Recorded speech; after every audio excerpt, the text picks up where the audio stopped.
Imagine for a moment that someone has spent years building a fortress around their heart. Every stone carefully placed, every wall reinforced, every window sealed off to keep out the unpredictable winds of vulnerability. That's the internal world of an avoidant. They convince themselves they are in control because they can retreat whenever emotions get too close. They believe their distance is power. They believe their silence is strength. And for a while, that illusion holds. It protects them from discomfort, from intimacy, from the terrifying risk of being known. But here's the truth: control built on fear is not control at all. It's a cage. And when you disappear, when you step out of their orbit completely, you don't just walk away from them, you shatter the foundation of that cage. Because for the first time, they are not the one pulling away. You are. And that is a reality they are profoundly unprepared to handle. Up until that point, they've played the game thinking they hold the power, that they can decide when to connect and when to withdraw. But your absence flips the entire dynamic. It forces them to see that distance is no longer their choice. It's now being imposed on them. And that realization hits with the weight of something they've avoided all their lives: the truth that they were never truly in control, only running from the fear of losing it. Psychologically, this moment creates what's called a collapse of the control schema. The mind, which has been operating on the belief that detachment ensures safety, suddenly finds that detachment has cost them everything. That illusion, I can always come back when I want, disintegrates the instant they discover you're not waiting anymore. It's not just about losing a relationship. It's about losing the safety net that allowed them to feel untouchable. And when that net is gone, panic floods in like a dam break, and they might not show it outwardly. They may even double down on appearing cold or unaffected.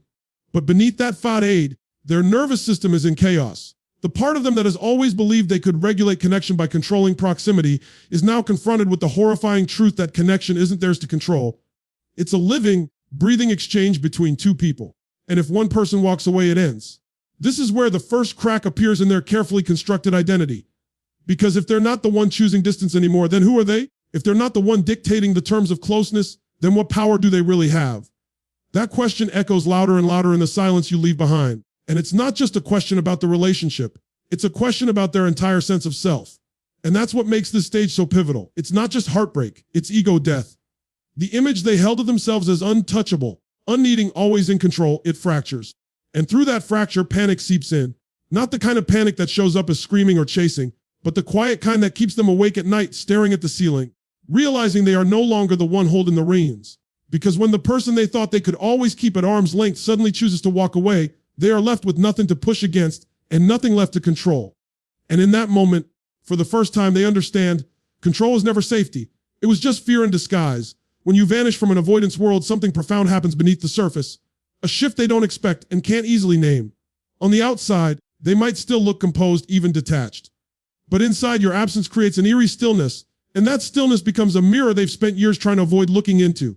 Because while they've built their lives around keeping others at arm's length, they've also been quietly leaning on the emotional current you brought into their lives. When that current disappears, the silence becomes deafening, and that silence pulls something ancient and buried to the surface: their fear of abandonment. Avoidants spend a lifetime mastering emotional distance as if it's armor, but beneath that armor is usually an early wound, a time when closeness meant pain or trust meant betrayal. So they learn to survive by not needing. They convince themselves that detachment is strength, that they're better off alone. But the paradox is that this same strategy hides an enormous dependency. They still crave connection. They just fear it will destroy them. And when you leave, you strip away their buffer. Suddenly, they're face to face with the very emptiness they've spent years outrunning. Psychologically, this creates a kind of attachment shock. It's not just missing you. It's the sudden collapse of the emotional scaffolding they secretly relied on. That scaffolding wasn't about daily conversations or physical closeness. It was about the quiet reassurance that you were there, orbiting around them, even if from a distance. When that presence vanishes, the subconscious mind interprets it as abandonment. Not the logical, adult kind of relationships end sometimes, but the primal childhood kind that screams, "I've been left. I'm not safe."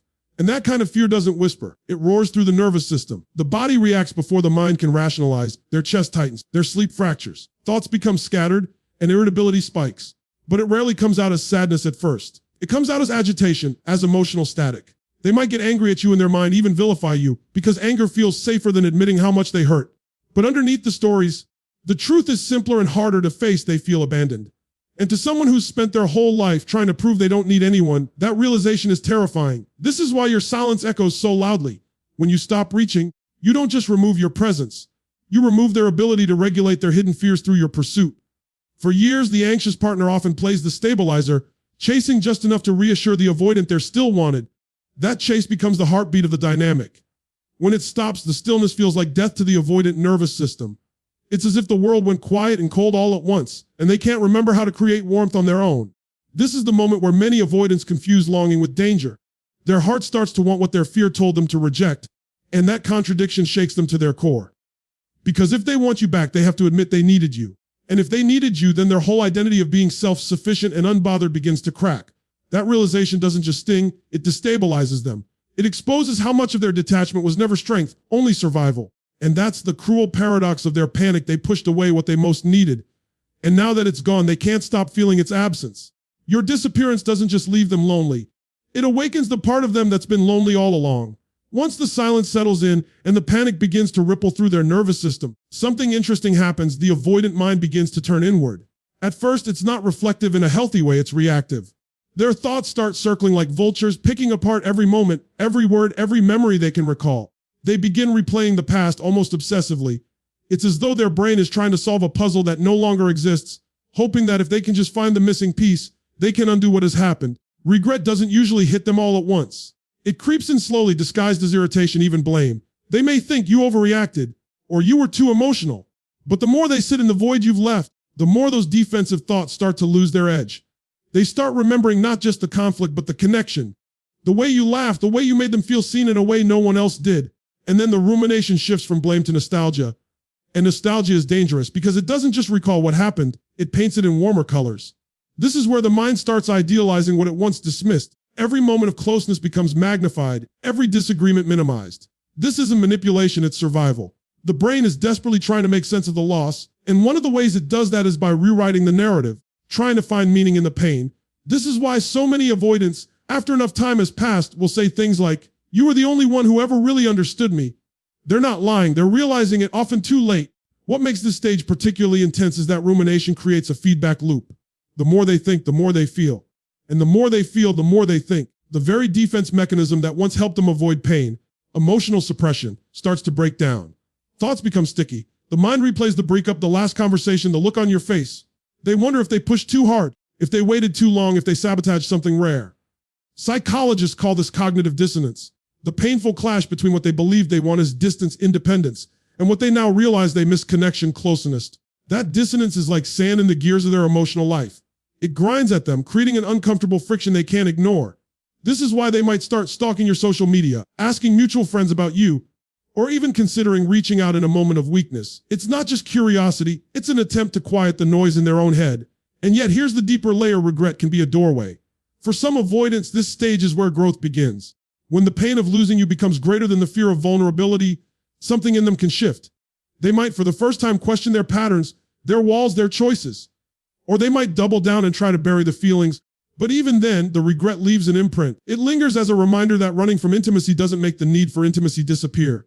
Regret and rumination aren't just mental loops. They are signals. Signals that the heart is trying to reconcile the cost of what it has lost. And the most powerful truth here is this: when an avoidant starts to regret, they are no longer in control of the story. The story is in control of them. And then comes the part they never saw coming, the unraveling of identity. This is where the panic that's been bubbling beneath the surface breaks through, not as an emotional outburst, but as an existential quake. Up until now, they've lived anchored in the belief that detachment is their strength. It's been their compass, their shield, their definition of who they are. But when you disappear, and when the panic, the abandonment, fear, and the regret all start to collide, that definition begins to collapse. And for an avoidant, that collapse is terrifying because it's not just about losing you. It's about losing the version of themselves they thought was unshakable. This is the part where they start asking questions they've never dared to ask. If I'm not the one holding the power anymore, then who am I? If I could let something so meaningful slip away, what does that say about me? These questions aren't logical, they're primal. Because their entire emotional strategy has been built on control. They believed that staying distant meant staying safe, that needing no one meant never being hurt. But the irony is that by clinging to that identity, they've built their sense of self on a foundation of fear. And when you remove the relationship that buffered that fear, it exposes the hollowness underneath. In psychological terms, this is an identity fracture, a disorienting moment where the mind realizes the old map no longer matches the terrain. Their usual strategies stop working. The emotional numbing doesn't soothe. The distractions don't quiet the noise. Even their pride, which once kept them feeling untouchable, starts to feel brittle, almost hollow. And because they've spent so long defining themselves by their ability to walk away, they don't know how to exist when someone has walked away from them. That's the paradox that burns the deepest. The very thing they believed made them powerful, their ability to detach, now makes them feel powerless. And that realization doesn't just hurt, it shakes them. It strips away the armor they've mistaken for identity. And for the first time, they're left standing in the rawness of their own humanity. They can no longer pretend they don't care because their nervous system is screaming otherwise. They can no longer pretend they don't need connection because its absence has become unbearable. And in that moment, they face a choice. Though they may not see it clearly yet, they can retreat deeper into the illusion, rebuild the walls higher, numb themselves harder, and keep running from their own heart. Or they can stop, breathe, and confront the truth that their fear of closeness was never strength. It was a wound. That all the control in the world won't protect them from the simple reality that love, real love, requires risk. It requires presence. It requires surrender. Some of them will take that path. Many won't. But for the ones who do, that identity fracture becomes the doorway to transformation. Because when they finally stop trying to be invulnerable, they become something far greater, real. And that is the final panic they feel when you disappear. The sudden, earth-shaking realization that who they thought they were can no longer survive without who they could have become.